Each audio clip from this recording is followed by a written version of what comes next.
Sometimes a remarriage doesn't fall apart overnight. It slowly drifts into what we call divorce season. That's right. Before a separation ever happens on paper, there's something happening in the heart. So today we are going to give you 3 ways to recognize when your relationship is slipping and how to reel it back in before it's too late. So let's talk about it with love, truth, and grace. Hey guys, welcome to Remarried Love, the best new relationship podcast for everyday men and women who desire to be married again. If this is your first time listening to this show, welcome. This podcast is a safe space to heal from a divorce and grow into a new you. Whether you are recently singled or already remarried, this podcast is for you. We are your hosts, Dee and Aki, and we're going to have candid, heartfelt conversations about the journey to a healthy remarriage. We are so glad you're here. In this episode, we discuss 3 ways to know when your remarriage is slipping into divorce season. And we want you to know that it's completely normal to feel the pressures during this time of the year. Yeah, it can be a lot with just holidays, family, work, all of those things, finances. And it's just normal to feel kind of overwhelmed, and that can cause stress on your marriage. And we want to talk about it now before we get into the season so that there's some things that we can do to help us like have a smoother, more enjoyable time. Yeah. So let's take a deep breath. Now let's get into it. Okay. So first, what is divorce season? Well, I was looking it up, and divorce season is a term that's used in legal, sociological, and media circles to describe a reoccurring period of the year when divorce filings tend to increase. Oh, okay. When people are filing for divorce. Yeah, it's like more people are filing for divorce during that season of the year, that term or that quarter of the year. Okay. And when is that? It actually starts in January of the next year and goes all the way to March. That's usually when people are filing more for divorce. Probably because it's right after the holidays. That's exactly why. Okay. It's actually a seasonal pattern. Oh, every year they see this. Every year they see more filings for divorce during January through March. Okay. So to let you know, in the United States, there's a 25 to 30% increase in filings for divorce. Also, like March, April, May, and June, not a lot of people are filing for a divorce. Not in May and June, because that's usually going towards the summertime. Yeah, so that's interesting to know. Like, I didn't know that when I had my divorce. I didn't know there was even such a thing. But I have to tell you, there's also one more thing with that. What? There's something called Divorce Day. So not only is there a season, but there's actually a day. Really? Yeah. And that day is the first working Monday of the new year. That's when people are getting their filings in to divorce someone. Yeah, I could see that. You know, you've had the whole holidays. Everybody was off. People were on vacation. Or they were stressed out. Yeah. And then now the year has started. I could see that because everything is open now. The holidays are over. People are back from vacation. Offices are opened up. And then you're back to work and everything like that. And you're like, hey, I'm going to do it now. Yeah. And it can be kind of hasty. It can be hasty. Yeah. And that's something that you really want to think about before you choose to file for divorce, because you're changing not only your life, but your whole entire family's life, your friends' lives. Lineage. You're making a major decision, and hopefully it's not hasty. That's a shift in the whole entire, your future, like your whole path. Yeah. The first way you know when your marriage could be slipping into divorce season is when you notice you're operating as roommates and not partners. So you become a roommate to your spouse. Yeah, you kind of stop communicating little love things and playing. And you're just talking about chores, bills, kids, very matter-of-factly. So basically during that time, there's usually a lot of silence. Nobody's really talking to anybody. No, not in a like friendly way of extra talking. It's more like I come here, you're there, and I just tell you about I need. So we walk in the room, and you have your space, I have my space. Yeah. But we're not really intimate. There's no intimacy where there's talking, there's laughter, We're not talking about what we want to do. No us together. Yeah, no together. Okay. Yeah. And sometimes it can be like a false sense of peace, a false sense of like everything is smooth because no one's really talking or arguing. Yeah, that's I can see how the deception comes in, because you think that everything's just okay but there is an underlying problem that no one's dealing with.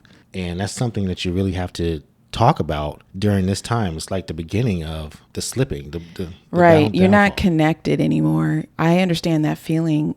Sometimes you can get too busy and you just feel like you're just passing each other. One is leaving, one is going, one is leaving. And it's like, hey, did you feed the dog or something? Did you close the garage? But you meant to say sometimes you get too busy and it's not you and your partner. It's one way you can tell that your remarriage is slipping into divorce season is when you notice that you're operating as roommates and not partners. Okay. So you want to walk around the house and act like there's nothing going on, because that's usually what roommates do. It's like they're just walking around. You have you pay the bills, you do this, you do that. Right. You're not really communicating beyond like logistics and just basic information. Yeah. You're like, hey, you need to pick up the kids. Okay. We need to do this. But it's not really talking about dreams. You're not being intimate. You're not saying little lovey things like, hey, Boo Bear, it's kind of stale. Stale. That's an interesting word, right, in a relationship. There's no laughter and you're kind of doing things out of habit. You're just like, okay, I'm gonna so you're just going through the motions. Through the motions. And when you get like that, I mean, we've had times where we kind of felt roommate-ish. Mm-hmm. And I think that's when we're both tired, when we're working hard, and when there's like a lot of things going on with the kids for us. Yeah. You almost don't even have time to think about anything else. Yeah. And that's one of the things that I think about is we need to think about ourselves, because when you're putting others before your relationship or other things happen before your relationships, you do end up becoming a roommate to your spouse. Right. And that's why it's kind of like a tricky place sometimes, because you think, okay, nothing seems like it's really nothing's bad. Wrong. We're not arguing. Everything's kind of peaceful. It's quiet, but something is missing. And it's that like intimacy and it's that connection. When you get into roommate stage, you're kind of starving your relationship. Well, first of all, I want to say to people that if you're in this stage, you're not alone. Right. Because there are lots of people who go through this stage and there are things you can do to get out of it. Yeah. And it just means that your marriage needs a little bit of attention. It doesn't mean you have to slip right into divorce season. And it doesn't mean that you're ending, that the relationship's ending. Right. Not at that stage. It just means that, hey, we got into this mode and we need to get out of it. Yes. You have to recognize it. Yes. So here's some ways you can protect yourself if you find yourself kind of slipping into that roommate stage. One of the things you can do is just start with small, consistent acts of intentional connection. Yeah. So don't try to fix everything overnight. No, I mean, you can just, hey, it's like, okay, I need to say something nice to my spouse. And maybe you just start with giving them a compliment every day. Yeah. As long as you're consistent with it and it is truthful and it's coming from your heart. Genuine, then they can feel that and they know that you mean what you're saying. You're not just saying something because you read it somewhere. Yeah. And, or like maybe you can just stop for a second before you leave, maybe turn back and give your spouse a hug. Yeah. And just say, I hope you have a great day today. I think there was a movie about a man trying to save his marriage, and he was taught to do that. He had to learn to do that. Right. Yeah. And I think at first he did fight doing that, but he had to change his mindset and begin to do those loving acts of service towards his spouse every day. And, no matter what. Yeah. And it helped bring them back together, because I think when you're really busy and when you're in roommate season, you need to intentionally fight that, and another thing that you can do to protect yourself when you're in that is to do something together, yes. Intentionally do something new together. And maybe I should say that. Yes. Something new. Yeah. New. Yeah. And that's what we do. We have chosen to pick up a sport together, and that's something that we like. And we actually got addicted to it. If I can say that. It's fun to do something together. New. That's new. Yeah, that's the main thing. Not something that you've done before in the past. Not something you did with an ex-spouse, or if there's something that you can find that both of you would enjoy or both of you could try together that's new, that kind of gets you out of that roommate stale communication stage. Yeah. We both like to do things together. Most of the things that we do are together. I know one of the things that we wanted to do that we didn't get to do was a cooking class. Yeah, we did. It was like a grill cooking class. Yes. That would have been fun. They canceled it. A chef wanted to show his class, Yeah, which would have been us, how to make a particular meal. And I'm sure it was going to be good. I think it was like 3 different meals. Yeah, like a whole, what do you call it when you have? Well, it wasn't like Not just one meal, but it had like. It was 3 different types of meals that you could have on the grill. Oh. And we were looking at it, and I think it was like a red meat and then like a fish and then something else. I think that's what it was. Okay. But we didn't get to go because it was canceled. Just even finding out about it and looking it up and kind of seeing that was fun. Yeah, it was. Because didn't they have pictures of it? Yeah, planning for the date night. I thought that was something kind of cool. And so I think what happened, I don't remember for sure, but tell me if I'm wrong, that when it got canceled, we decided to kind of go to a restaurant that cooks grilled cooking that you could see. It wasn't like hibachi. The thing about it is that it wasn't us doing the cooking or learning a new skill or learning new flavors or learning how to do it for each other. Because if I would have learned this meal, I could do that on any occasion. Yeah, but what I'm saying is we still did something new anyway. Yes, we did something new. That we had never done before. We went to a restaurant, or we didn't even think to consider these type of restaurants, and we tried it. And it just got our minds off of the day-to-day. I think that's the main thing, is you don't want to have that stale, as you said, kind of mundane relationship because of what's going on in your life. So doing something outside of the box actually helps you to grow in your relationship. And if you find that you're reaching out to your spouse and they're like, I don't want to do anything, I don't want to do it, because maybe they are worn down a little bit in their heart, and you can pray for them, and then you can give them those small little acts of encouragement, words that are kind, and you'll be surprised at the power of that when you're in roommate season, or you find yourself feeling like that. Just little acts and little words of love can go a long way. Hey friends, if this podcast has helped you navigate past hurts, build stronger blended families, or grow your remarried love, consider supporting us. Your contribution keeps new episodes coming and spreads hope to couples who need it most. Here's how you can help. Number 1, click the support link in the show notes or on our Buzzsprout page. Number 2, choose an amount that works for you, whether it's monthly or one time. And number 3, know that every dollar goes right back into creating the kind of content that helps couples just like you. It's an easy way to invest in stronger marriages and thriving families. Thank you for being a part of this journey. Thank you. Going deeper on words that you can say to your spouse, you can also relearn each other's love language. I like this one because when we first dated, I love languages, and I liked taking these like quizzes that show your personality. Right. You did like that. Personality assessments, because I had you take it, I had me take it, and then we exchanged who we were so that we can know more about each other. Well, what's interesting is that sometimes different seasons of your marriage, your love language can change. Maybe you have like 2 love languages. One's more dominant than the other. Yeah. And then in the beginning, when you guys were married, maybe the love language was touch. And now it is touch and words of affirmation, or touch and gifts or something.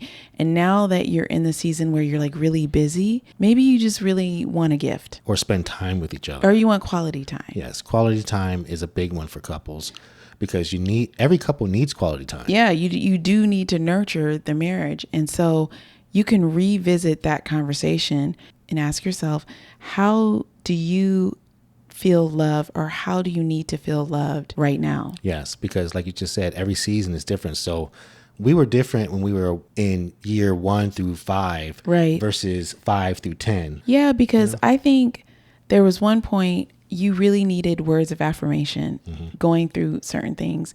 And then I do think as our marriage evolved, you really wanted that personal touch, or is that the language? What's the personal time with you? No, not personal time. Touch and affection. Yeah. Well, it's touch. Physical touch is what it is. Okay. That's what I'm trying to say. Okay. In the beginning of our relationship, I think we liked physical touch. Of course. A lot of people like that. And then we had to realize, okay, we like physical touch, and you liked words of affirmation. Yes, definitely. That's one of my top ones. Yeah. And then I was acts of service. Mm-hmm. That's your top and one. So I remember we had shared this before. I was doing acts of service for you. I was like cleaning up and cooking you a meal and all that. But I had forgot to add words of affirmation. I'm just doing and being busy, and you needed that. So let me ask you this. You thought, I guess, that being busy, doing things for me was going to make me feel some type of way. I was showing love to you. You thought that was showing love to me. In my way. Yeah. So you thought your way of showing love to me was going to make me feel better about showing love to you.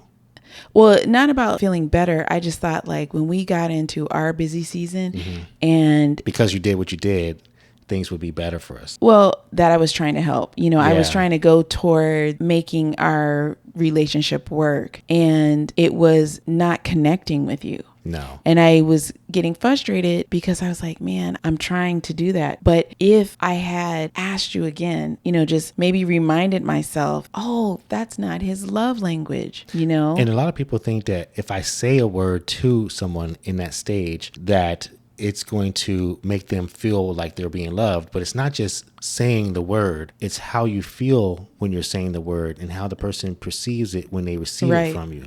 So those are two different things. And we had to learn the different phases and stages. So relearning each other's love language is a great thing to do, depending on if you see that there's more friction in your relationship. Mm-hmm. So it can help you to grow from that. Yeah, just knowing and taking the time to say, I am going to make an effort to speak my spouse's love language. Mm-hmm. I know that this season that we're in is a little stressful, and I'm going to give myself grace, and I'm going to give my spouse grace. I don't think we were mad at each other for not getting it. Sometimes you don't know what you don't know. And when you do gain the knowledge of what you need to do, you have to do it and then understand while you're doing it. And when you do it, just do it in a way where the person can feel the love from you. So you're not speaking your own love language to someone, you're speaking their love language to them. And that way they can speak your love language to you. Right. So the 3 ways you can protect yourself from that roommate condition is start with small, consistent acts of intentional connection, do something new together, and then relearn each other's love language. You've probably heard us mention this before. We were the children of divorced parents, and we both have been divorced ourselves. And now we're 15 years strong in our remarriage journey. So trust us when we say we get it when starting over and building a new life together. If you're ready to reclaim your power in love, life, and money, I wrote Power Over All just for you. It's real, it's encouraging, and it's meant to walk with you as you heal and grow. There's also a companion journal to help you track your progress and reflect all year long. Grab your copy today and step fully into the power God already gave you. Links in the description. Now let's get back to the episode. So another way you know that your remarriage is slipping towards divorce season is when financial stress has taken its toll. Yes, and that is really a top trigger for marital tension, especially remarriages. And I think it's because with remarriage, there's a lot of expenses involved. And the fact that it happens during the holiday season, that really doesn't help. And a lot of times people get laid off during the holidays. And, we've experienced being, I don't know if we were laid off or we quit ourselves, but there were some times where one income wasn't coming in anymore. Mm-hmm. Sometimes it's expected, sometimes it's unexpected. But one thing that you have to know when you're in this season is that it's temporary. You have to feel that you will get through that process. You will get through that season of your life. Right. There is a way to get another job. There is a way to maintain your family while you're focused on getting more income or growing together while you're doing that. So you don't have to leave each other because of money. Well, some of the stresses that happen to people when they're going through this part is overspending. In the holidays, that happens a lot. Yes, overspending. Especially for Christmas time, you're overspending on gifts, food, and then you have unmet goals. You thought you were going to do something before the end of the year. Or you thought you were going to get the promotion. Yeah, that didn't come. You thought that deal was going to go through. And so now there's finger pointing. So, yes, there's a lot of finger pointing when finances come up. Yeah, so we want to make sure that we aren't hasty during this season. This is probably the hardest challenge for a lot of remarried couples is how did I get here? Why am I here? And I thought that I was going to be somewhere else. Further along. Yeah, further along. Especially financially. And there's no grace. But I would say, like, even when we went through our low financial points, it was important for us to stay together as a team. Well, I believe that for us, we actually knew that we loved each other and we wanted to be with each other. And we said divorce was not an option in our relationship. So as a man, the financial pressure could be one of the things that causes this stress during this part of the season. What I mean is that you may lose your job, you may not get the promotion, or you spent too much money and now you're feeling some type of way because you didn't manage your finances the way you, as the head of the household, should have managed it. What do you think it causes people to spend money they don't have? Well, I think sometimes you're keeping up with the Joneses in some instances, and in others, you're wanting to live a certain lifestyle, but you really don't have the income that you may think that you have. Sometimes people get in trouble with credit because of that. So one of the reasons why people get into these financial stresses is like comparing and wanting to keep up with other people. I've said in another episode that comparisons are not good for your relationship in any way. Yeah.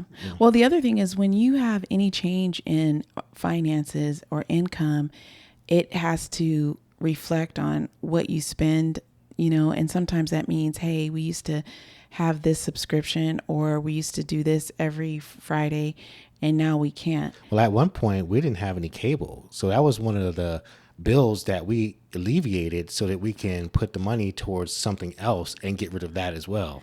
Yeah. I mean, we've had it where we knew we weren't going to be able to pay all the bills in the month.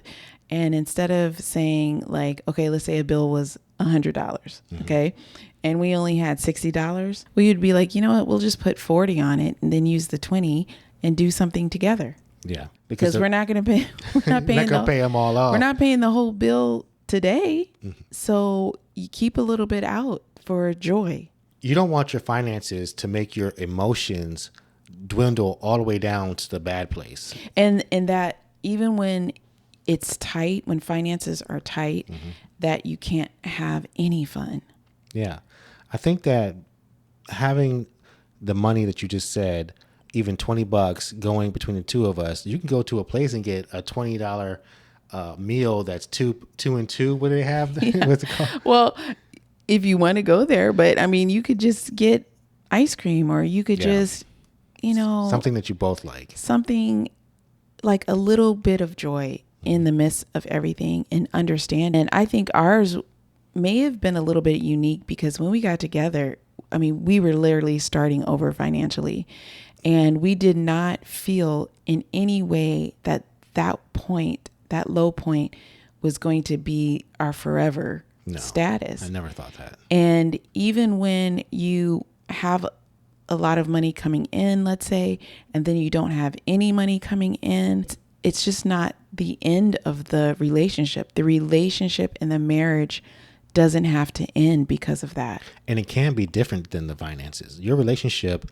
can be different than the financial status that you're in, meaning that just because you're making a lot of money doesn't mean now you're happy and you love each other. But then when you lose money, we're not happy and we don't love each other. It doesn't have to be like that. Right. It can be stable. Like consistent. You can be consistent no matter what the money's doing. Exactly. That if couples could learn how to do that. Yes.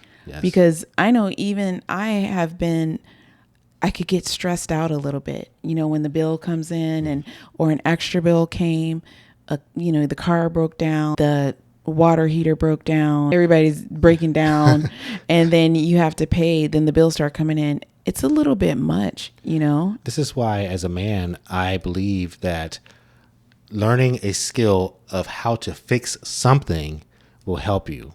So learning how to fix things as a man helps you fix your household, because you literally can fix the house. These are some of the ways that you can protect yourself during this financial stress time. And one is coming together on the same team and know exactly where your money is going, especially if there was a big money shift. Yeah, you want to know what's coming in. Yeah, write down all the sources, like know how much is coming in and how much is going out. Yes. Being aware of the flow of your money is a fantastic thing for every couple to know. And make sure you have a space, there's no blame. Some of us may have overspent something at one time. Well, it's easy to blame somebody else until your turn comes around for something. And then you're like, oh, well, I really needed that. Yeah, exactly. I needed that. But we don't want to blame anybody. No, we just want to know what is going on, because awareness gives so much empowerment.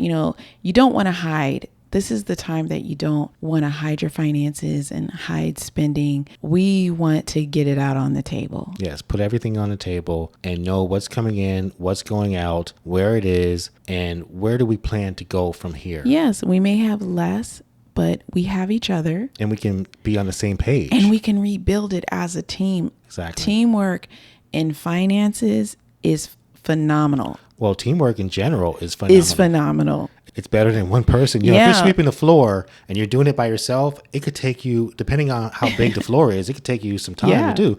If there's 2 or 3 of you doing it, 2 people as a couple, of course, and it's going to take you less time to sweep that floor. When 2 agree, it's like a miracle happens. And I wish more people could agree with finances, because usually there's something going, one person's going this way, one person is spending that way. And when you get actually in agreement, you'll see the power of how quickly you can tackle debt. Yeah. That's good. Recovering. Yes. If you need to recover, but then also thriving. Yes. When it's time to now, let's grow, let's invest. That whole gamut of financial challenges that you go through is much better when you have someone on your team. Yes, it's good to have a teammate. A good teammate. Yeah.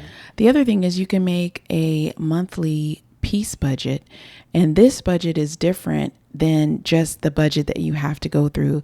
It's one that incorporates, something for the family, something for each other. Yes. So when you have a peace budget, you'll make your normal budget. So you'll pay your bills and you'll make sure your utilities are taken care of, the debt payments are taken care of. But then you also have a section for a small joy category, which is for date nights, for family fun, for rest, whatever you need to recuperate and to grow from this situation. Right. You don't have to always deny the family things when the money isn't tight, when it's tight. Yeah. When the money is tight and you're kind of like, okay, what am I going to do? It starts off small, but it can grow.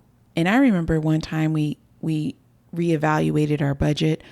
I think there was a job change and something like that, or one of the children was no longer doing this, and now, and we budgeted $15. I got to spend $15. Oh yeah, I remember that now. I got to do whatever I wanted with that $15. Yeah.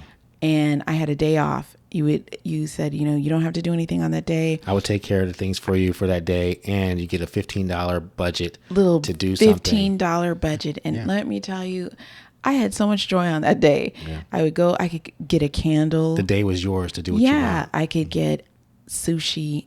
It was half off.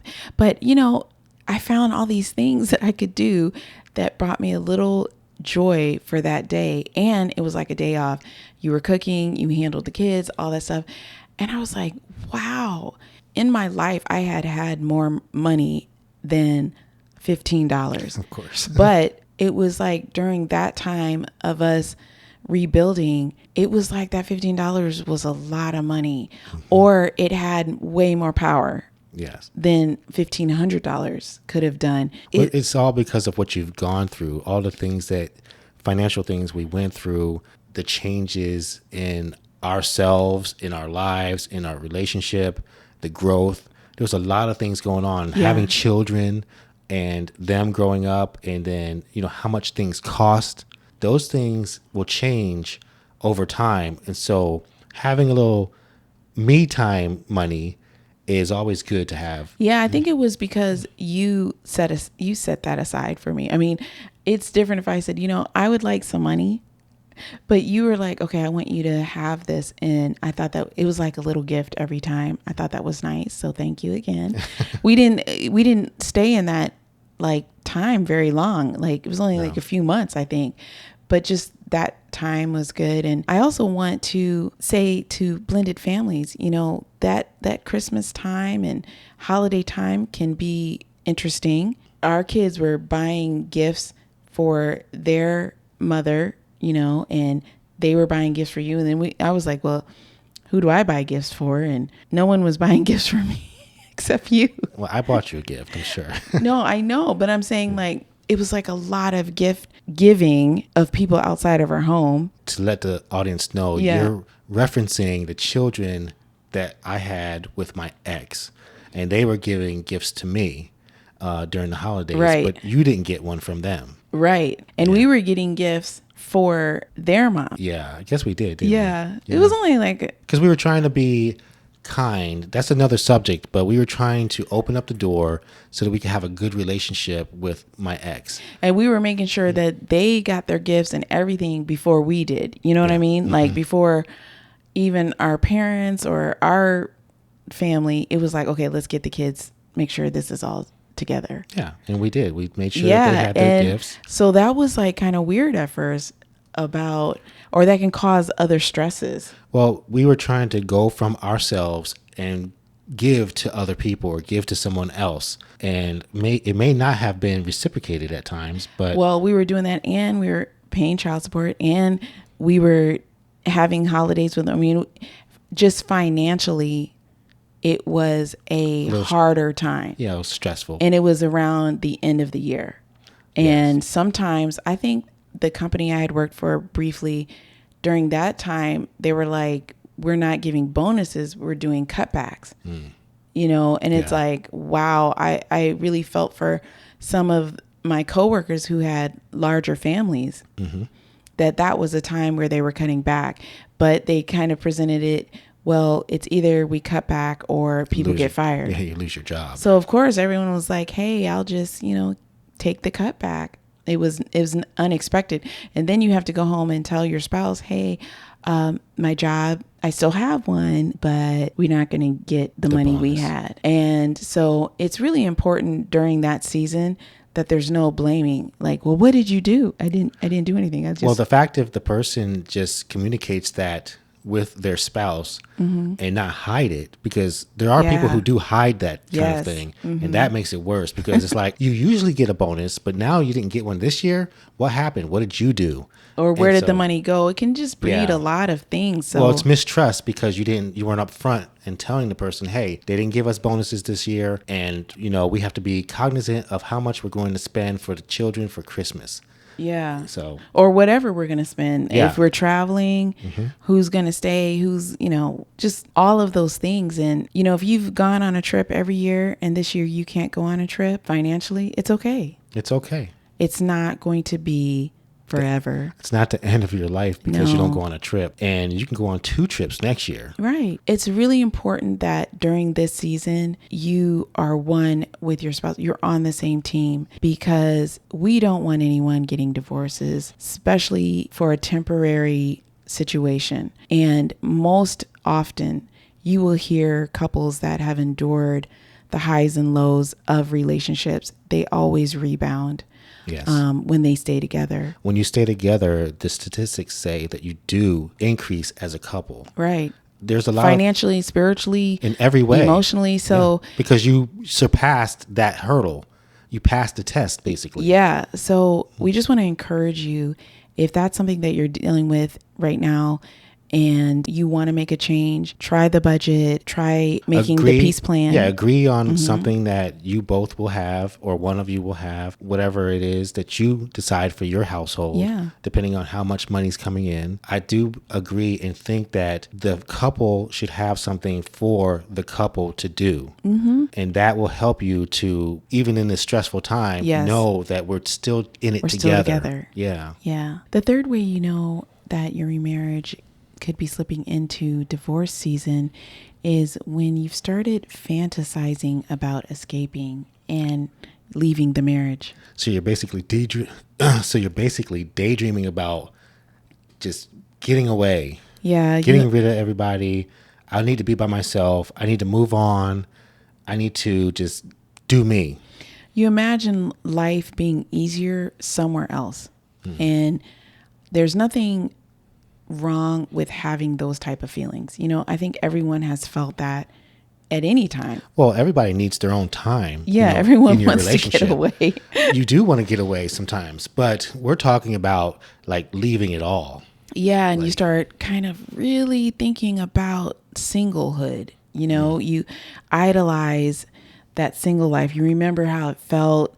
You're starting to say, hey, you know, that's, you know, you're starting getting emotionally prepared to leave. So now you're comparing your spouse to other people. Yeah. And like I said, comparisons are never good for your relationship. You might also can tell because you're doing like emotional cheating. You may be thinking about other people.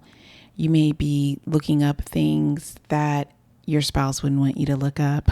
Yeah. You know, just. Well, anything done in the dark is not going to be good for your relationship. Yeah. You're almost out. So one of the things you might be thinking is, maybe I made a mistake in marrying this person. Yeah, that's when you can tell that you are checked out. Yeah, or you're starting to be checked out. You're not completely checked out. Because you're just only fantasizing about escaping. Yeah. Okay. And a lot of people during this time, we're talking about divorce season happens in January, but the feelings have been festered and started 6 months ago. Yeah, 6 to 3 months ago. So we're getting into that season now. And if you're thinking, hey, especially if your spouse really hasn't done anything wrong and they're not hurting you, there's not anything like that happening. They never cheated on you.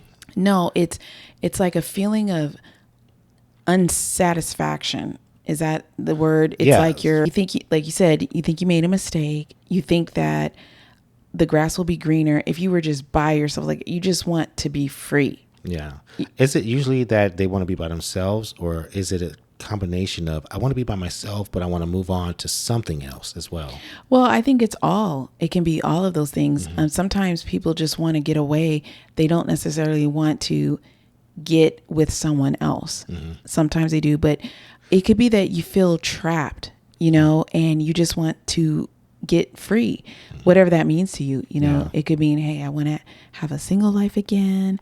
I just want to get rid. I feel guilty about wanting to do what I want to do.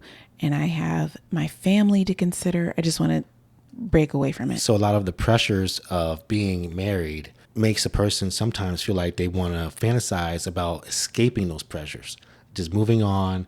And sometimes also the reality of those financial pressures, they make a person feel like, I need to get out of here. Have you ever felt that way? I don't think that I felt like I want to get out of here, but I did feel like I want the pressures to stop. I don't want any more of the pressure. Yeah, I think that's a good way. I have felt at times like I want to go on a vacation. I think I fantasized. I think I fantasized many vacations in my head. Yeah, well, vacation's different, but I'm talking about if you're saying, I want to get out of here, I want to escape away from everybody, away from my life. I did. But I didn't want to have a divorce. The word escape is a little bit not what I'm trying to say. What I'm really trying to say is I want to leave. And that's the word that I'm trying to say escape is. Yeah, and one thing that you want to do is you don't have to feel like you're betraying. You feel like, oh my gosh, I'm betraying my spouse. If really it is a result of emotional exhaustion. Like, why am I really having these thoughts? My husband or wife has not done anything to me. Why am I fantasizing this? Sometimes we feel like we want something that we didn't experience. And we feel like you said earlier, the grass is greener on the other side, or I need to have that as a part of my experience of what I'm going through right now. When the truth is, you don't need to have that other thing as your experience, and you just need to work your home life, work your marriage, work your relationship. Yes. And that could be expressing unmet needs that you have. Because remember, in a remarriage, we're like the needs and requirements seem to keep shifting. You know, They do every move. year, Yes, there they seems move. to be a different need for you, for me, for the kids, for the house, the home, the car. You know, it seems like these needs in a marriage and in a remarriage change like every year. Yes, like you were saying, they were shifting. Yeah, the house has more needs this year than it did. The kids have these needs. Now you have this need. When I was pregnant, I had different needs, Yes, you true. know, than when you were studying for something or doing this. We like all the time, the needs are changing. And sometimes the one that's important to you can become unmet. That is true. You know, if you don't prioritize these things, then you definitely will fall into an unmet expectation situation. what do you mean when you say when you don't prioritize? What I mean is, if you have a need and you said it's unmet, Yeah. you have to know these are my primary needs. These are the things that I need to make sure that I take care of, or that my spouse takes care of, or that we take care of. And more than likely, it's I need to take care of them and let my spouse know about these needs, because no one else can actually override your desires or needs or whatever you have for your life. So you let the person know these are my top 3 needs that need to be taken care of, and if they're not, they'll start to drain if they're not taken care of. I like to make sure that I know what my needs are. That way I don't feel emotionally drained. Prioritizing the need and knowing that these are things that should be taken care of in my life so that I don't feel like I need to escape. Oh, okay. So like, give an example. Like, what do you mean? So if I know that I like to take vacations, then that's a need. That's something I need in my life emotionally, so that I don't feel like I need to escape my relationship or escape my duties, the duties as in my household. So I need to let you know these are things that I need to do, and we need to always have this set up every year or every quarter, whatever it is, depending on our lifestyle, so that we're taking care of my need. What if And it's- I have your need taken care of as well. So you let me know what your top 3 are. What if it's a need like that? Like, that's a good example, a trip, and financially you can't meet that need right now. It may not be a trip that you can take overseas, but it can be a trip you take to another state, another town, another Like, city. still try You- to meet it, but take a not to trip, the yeah. grand expectation of what it could be. What about like sexual needs? Sometimes people don't meet their spouse's sexual need, and having a discussion about what we do and don't do before we even get together will clarify, if that's a need or a want or desire. Well, what if you are in the marriage and you feel like that's an unmet need? Well, then if we've had that discussion, I, as your spouse, have to begin to meet that need, or let you know that I am working on it, or I do understand that your need is not being met, and this is the reason why it's not being met, Yeah. or why I will meet it once this situation over here resolves. Then I can meet your need. Because there's a lot of reasons why some people wouldn't meet any of your needs. I mean, there could be their own emotional feeling, health, physical health. Yeah. We talked about financial health. Sometimes needs aren't met unintentionally.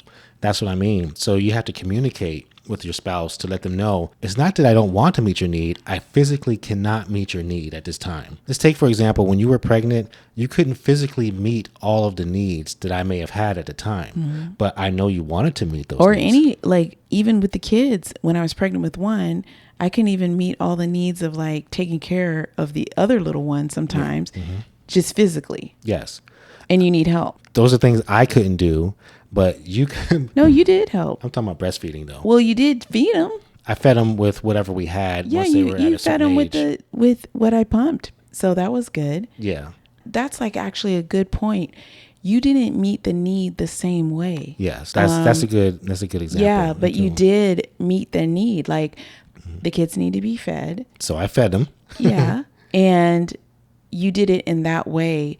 And I think it's the willingness and your, wanting to meet that need. I think we talked about that. Like, we knew starting off in our marriage, we probably wouldn't meet all the needs that we needed right away. I don't think anybody meets another person's all needs. The needs. That's all like the that needs. 80 to 20% thing. Yeah. And, I can probably meet 80% of your needs. Yes. I can't meet 20%. And there's probably someone out there that can meet all 20% of your needs. Yeah, but they won't, but they can't do 80. And exactly. You have to manage that, and you have to understand. And when you have open dialogue with your spouse and they're like, look, I'm so glad you shared that need. Mm-hmm. I didn't know that you needed it. This is why I was saying having a conversation about your top 3, at least you know that they're aware of that. And now if they blatantly just say, you know what, I'm not going to meet that need, then you know that you have a situation that has to be resolved. Right. You might need more counseling or more discussions. But when you have that challenge and you feel like, hey, I'm slipping away, one thing that you can do to protect your marriage and yourself is to rest.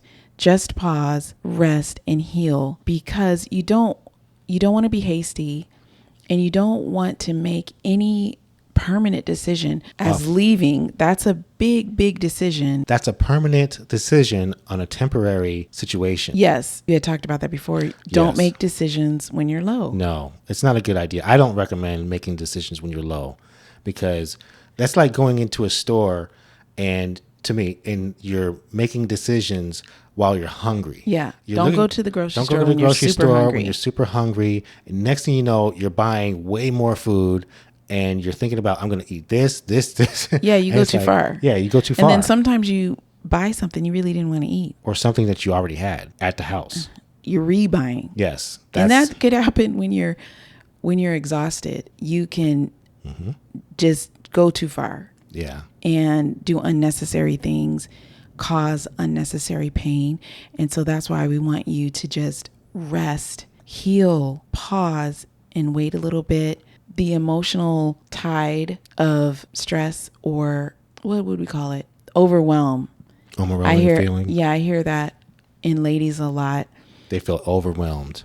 Stepmoms and remarried people, they're just like, I'm overwhelmed. People are overwhelmed in marriages anyway, and remarriage has like another layer of pressure and pain, and then you're dealing with that because you're trying to recover from the previous pain, like you just said, and hurt that their family is trying to recover from that. And now you're also trying to build a new family and look forward instead of looking backwards. And you have all that. There's a lot of emotions involved with that. With remarriage Yeah. during this season. So we don't want you to get caught off guard of, why am I feeling like this? We don't want you to feel bad or guilty about feeling like, hey, I might be in divorce season. Yeah, and to be honest with you, we really don't want anybody to go through divorce or the pain of a breakup from a remarriage. Right. There's a lot of hurt that happens when your remarriage goes through a divorce, goes through a separation, or has the pain and the pressures. And we don't want you to go through that. So this is one of the reasons why we're having this discussion. Not to mention, most of the time, if you're going through a remarriage divorce, you're a little bit older than you were before. Yeah, you have to consider that. This isn't, the first time that you have felt this way. It may even feel more intense. If you were married before and you went through that season, kind of how you feel. And so that may trick you into thinking, hey, I'm getting the same indicators that I should leave because they're even more intense. But that is not necessarily true. No. We can be a little more sensitive to those season and triggers because we had been married before. And so it's important for us to take that time and pause and make sure that we are looking at our reality and not making decisions like based on the fantasy that keeps going on in our mind. Yes. Because they can trick you. They really can. You just take a breather from that. And if you need to, just have that day, get $15 and go tell everyone, somebody might say, for that day. You know what? I was thinking about that because somebody would say $15 is nothing. I could do 30, 40, 50. But what if you took $15 to see what you could do to give yourself joy that day. Yeah, it's like a challenge. It's like a challenge. Yeah, you're challenging yourself with $15. What can I do to give myself joy for one day with $15? I could go to Krispy Kreme. Whatever it is, you decide on what's going to give you that joy to alleviate the pressure that you're going through during divorce season. Yeah, that's like the opposite of going to Sprouts and getting my little, smoothie. Like I have like the whole extreme that I can do with $15. Sometimes you just need a day. You'll be surprised what 24 hours can do of just peace. I would always reflect back on why you and I got married when I'm in any low points, why I love you so much. I think that's the best thing is to look at why did we get married in the first place? What got us here as far as the love that we said we had for each other? Mm-hmm. Just recount to yourself why you love that individual, why you are a stepdad, a stepmom, why you are a newly married person to this new spouse, why you care about this person so much. And you told people when you married them or you went to the courthouse, however you chose to do it, and you professed your love before the judge, before the priest, before the pastor, and you let people know, I love this person. Now you're thinking, and I want to spend the rest of my life with this person. I want to spend the rest of my life with this person. So just kind of reflect on that, bring it up. Because you don't want resentment to start festering. Nobody wins. Nobody wins with resentment. It may already have ground in your heart, a little bitterness, a little resentment, maybe a little hurt still there, and you don't want to add to it. So as soon as you see these signs that your relationship or you're feeling that, you can do these things to get you out of that kind of going down that slope as quickly as possible, and you'll feel better for it. The more that you even put into your remarriage anyway, the more that you intentionally do things to help it and sow those seeds, it will blossom. You will see it somewhere. It will come up. Yeah. It's not like it's not in vain and it's not going to be voided. Right. And it's not like you might not see it right then, but I'm going to tell you, if you're intentionally working on like putting little love seeds every day when you're feeling low, when it's hard, they really come up for you. Because it'll help you and your spouse. Yes. And that's what you want. You want both of you to be at the top of the mountain together. Right. I mean, I don't want to be there by myself. I want you with me because you were there when I first started. I want you along the ride. And when we're sitting on top of the mountain looking down at all the stuff we went through, I want you there with me. Yeah.